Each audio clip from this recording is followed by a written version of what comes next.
He was the angel of light and wisdom, Uriel. His name means fire of God, or God is my light. He was present at creation. He guarded the gates of Eden after the fall. It was he who warned Noah about the flood.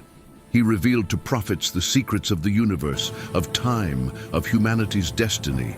But his messages were erased from history, removed from the Bible, hidden for centuries, and what he told Enoch and Ezra completely changes everything you thought you knew about God's plan, about what is coming, and about why you are alive at this exact moment in history. Close your eyes for a moment and try to imagine the scene. It's night, a night like no other has ever existed. The sky is different. The stars seem closer, more alive, as if each one were an eye watching the earth.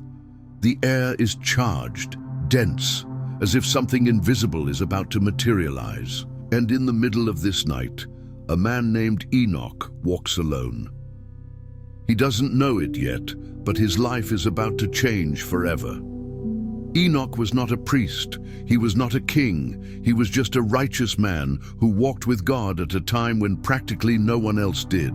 The world around him was immersed in violence, perversion, and rebellion. Giants dominated the earth.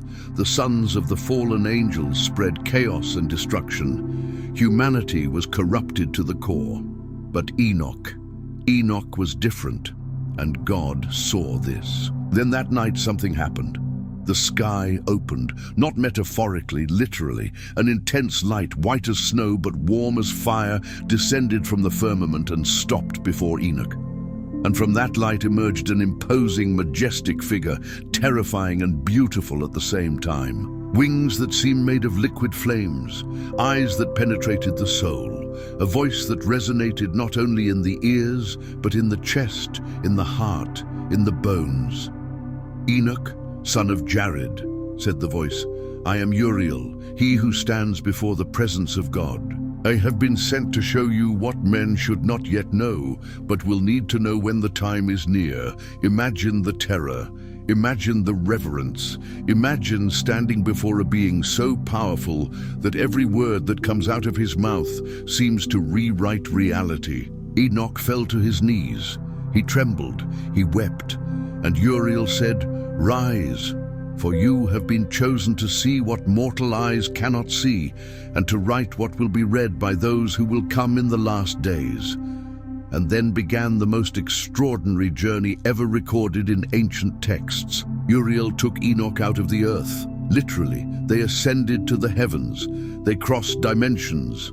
Uriel showed Enoch the 7 heavens, each with its own laws, its own inhabitants, its own functions in God's cosmic plan. He showed where the faithful angels dwell. He showed where the rebel angels are imprisoned, awaiting final judgment.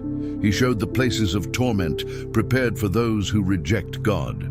And he showed God's throne, surrounded by fire and glory, where no impure being can approach. But Uriel didn't stop there. He took Enoch to the ends of the earth. He showed the pillars that support the firmament. He showed the chambers where the winds are kept. He showed the reserves of snow and hail. He showed the places where the souls of the dead await the day of judgment. Each revelation was deeper, more disturbing, more glorious than the previous one. And then Uriel began to reveal something that would change the way Enoch understood existence. The secrets of time and the stars. Enoch, said Uriel, pointing to the starry sky, everything you see was created with purpose. Each star has a name, each constellation has a function. The sun, the moon, the planets, the stars, they all follow precise orders given by the Creator. They mark the times, the seasons, the years, the cycles. They are signs, signs for the wise. Signs for the watchers, signs for those who are waiting. Uriel explained to Enoch how the celestial calendar works, how the solar year has 364 days divided into 4 perfect seasons, how each season has 91 days, divided into 3 months of 30 days each, with an additional day at the beginning of each season to mark the transitions. Uriel revealed that this calendar was given by God from the beginning, but that men abandoned it and created their own imperfect calendars based on the moon, and therefore lost synchrony with celestial times. When men lose track of God's times, said Uriel, they also lose the ability to recognize the signs. They don't know what spiritual season they are living in. They don't realize when one era is ending and another beginning, and that's why they are caught by surprise when judgment comes. But Uriel went further. He showed Enoch that the stars are not just time markers. They are also witnesses. They record the events of the earth. They reflect the spiritual state of humanity. When evil increases, the heavens respond. When justice prevails, the heavens rejoice. And in the last days, said Uriel, the stars will give clear and unmistakable signs that the end is near. There will be darkness at noon, revealed Uriel. The sun will darken, the moon will become like blood, stars will fall from the sky, the powers of the heavens will be shaken, and when you see these things, know the coming of the Son of Man is at the gates. Enoch wrote everything. His hands trembled as he tried to capture in human words the celestial revelations that Uriel poured upon him. Each phrase was an explosion of knowledge. Each revelation opened 10 new questions, and Uriel, with infinite patience, answered them, layer by layer, secret after secret. But then Uriel paused. He looked deeply into Enoch's eyes and said something that left him frozen. Enoch, what I'm going to show you now is the most important of all. Pay attention, for this will determine the destiny of all humanity. In the Book of Enoch, chapter 72 to 82, Uriel reveals to Enoch the secrets of the celestial luminaries. He says, I saw the winds that move the clouds, and I saw the paths of the angels. I saw at the end of the earth the firmament of the heavens. I saw 7 magnificent mountains, different from each other. I also saw 7 magnificent rivers on earth. And Uriel, one of the holy angels who was with me, showed me everything and wrote for me the names of all the luminaries and their laws and their movements and their positions. And then Uriel says something profound. Blessed is he who dies, righteous, about whom no book of iniquity has been written, and against whom no fault will be found on the day of judgment. These words reveal that there is a celestial record. Every action, every word, every thought is being noted.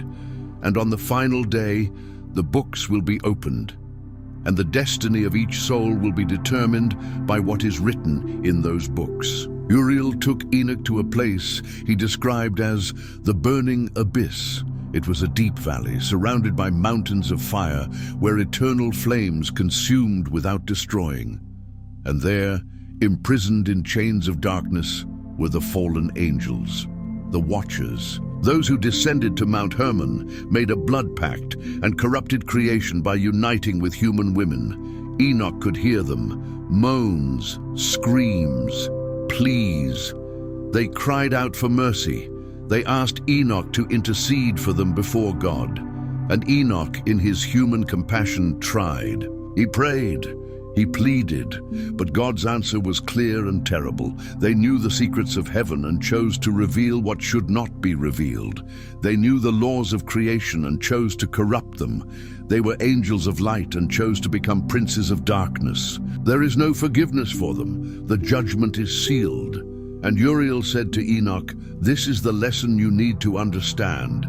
Knowledge without holiness is destruction. Power without love is tyranny. Free will without reverence for God is rebellion, and rebellion always ends in judgment. But then Uriel revealed something even deeper. He said, Enoch, the fallen angels will be judged, but humanity still has a chance. Because unlike angels, humans were created with the capacity for repentance. You can fall, but you can also rise. You can sin, but you can also be forgiven. And that's why God's plan for the redemption of humanity is so glorious. And there, in the middle of that valley of torment, Uriel began to speak about the Messiah. He said, "There will come a descendant of the woman who will crush the serpent's head. He will be born of a virgin. He will live without sin. He will die as a sacrifice for the sins of many, and he will rise on the third day, defeating death, hell, and the devil. And all who believe in him will be saved." Enoch fell silent. Tears streamed down his face. He understood. He understood that the entire history of humanity was moving toward that moment. That every prophecy, every promise, every sacrifice in the temple, everything pointed to that singular event that would change the eternal destiny of billions of souls. Centuries later, in a very different time, in a land devastated by war and exile, another man received a visit from Uriel. His name was Ezra. He was a scribe, a priest, a man deeply dedicated to the law of God. But he was tormented by questions that wouldn't let him sleep, questions about justice, about suffering, about why God allowed his people to be oppressed while the wicked prospered. Ezra fasted. He prayed, he wept, and in the midst of his lament, Uriel appeared. But unlike Enoch, who was taken to the heavens, Ezra remained on earth. And Uriel, instead of showing external visions, began to ask questions. Impossible questions. Questions that destroy human arrogance and put us in our proper place before the greatness of God. "Ezra," said Uriel, "weigh for me the weight of fire. Measure for me the measure of wind. Call back the day that has already passed. If you can do this, then I will explain to you the way of the Most High." Ezra replied, "Lord, who among the living can do this? Why do you ask me such things?" And Uriel said, "If you cannot understand the things with which you grew up, how can your vessel comprehend the way of the Most High? How can someone corrupted understand incorruption?" This conversation is devastating. Uriel was saying, "You don't even understand the basic things of creation. How dare you question the eternal mysteries of God?" But he didn't say this with cruelty. He said it with love, with patience, with the desire to teach. And then Uriel began to reveal to Ezra the signs of the times. He spoke about how the world is divided into ages, how each age has a specific purpose in God's plan, and how the final age, the age of judgment, was rapidly approaching. "There will be signs," said Uriel. "Evil will multiply, love will grow cold, fathers will turn against sons, nations will rise against nations. There will be earthquakes, famines, pestilences, the sea will roar. The stars will give signs, and the hearts of men will fail with terror at what will be coming upon the earth." Ezra asked, When will these things happen?" And Uriel replied, "You have not been given to know the times and seasons that the Father has reserved in his own power.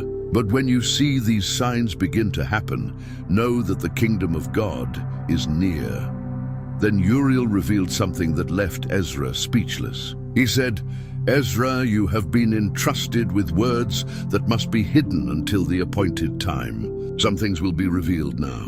Others will only be understood in the last days. Write everything, seal the books, and trust that at the right moment God will bring them to light." And here is the question we all ask. If these revelations were so important, why were they removed from the Bible? Why were Uriel's teachings erased from official history?